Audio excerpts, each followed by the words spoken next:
So we can move it. Let's make us jump right now. So for example, if I hit the spacebar here, nothing happens. So let's fix that so we can get the spacebar to work so that when I push it, this will jump up. To do that, we'll head over here and we'll go back to our player. And this is where we'll add a rule. So I can add a rule here. And I can call this rule jump. Notice I capitalized the J there. And then I want this to be a keyboard key. So set that to keyboard key. I'm going to, on my keyboard right now, I'm going to hit the space bar. Cool. Then I want to do a change attribute. So follow along carefully here. This is going to be something that makes the player jump up when you hit the space bar. So be careful as I do that here. So watch. So I'm going to do a change attribute behavior right there. And this is where it's a little tricky. So I want to do a self, because it's about me, right?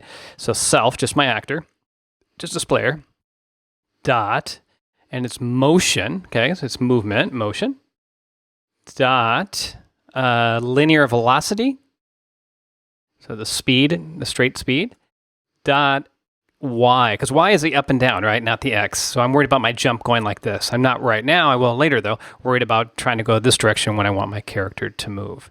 So I'm going to select y there. And I'm going to change that attribute to 500. Now you can, do whatever speed you want, but for now, just do 500 and see what happens. So let's test that out. So it goes down and look, I can jump. But we do have a slight problem in that I can keep on jumping as you see here, right? I'm hitting the space bar and it just jumps and jumps and jumps. And that's kind of like a Flappy Bird sort of thing. While it's cool, it's not really what we want to do for this game. Again, you could adjust this for other levels. You have level 2 and 3, 4, 5, whatever later on. You might want to mess with this and change that around just a bit. So to fix that, I'm going to add something here to the rule. I'm going to add another event.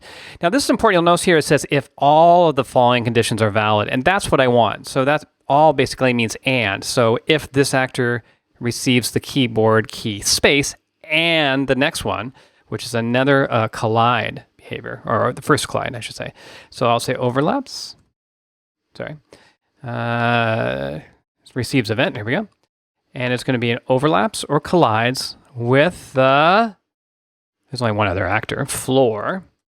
Cool. So it has to both I have to hit the space bar and it has to be on the floor. So in other words, the space bar, my pushing that space bar to jump, it's not going to work unless my player is touching the floor at that time. So let's see what happens. So he drops down, see I'm hitting the space bar, and as soon as I hit the floor, I can hit the space bar and he jumps. And when I hit the space bar again, he doesn't jump. He only jumps when he's touching the floor, touching the platform there. All right?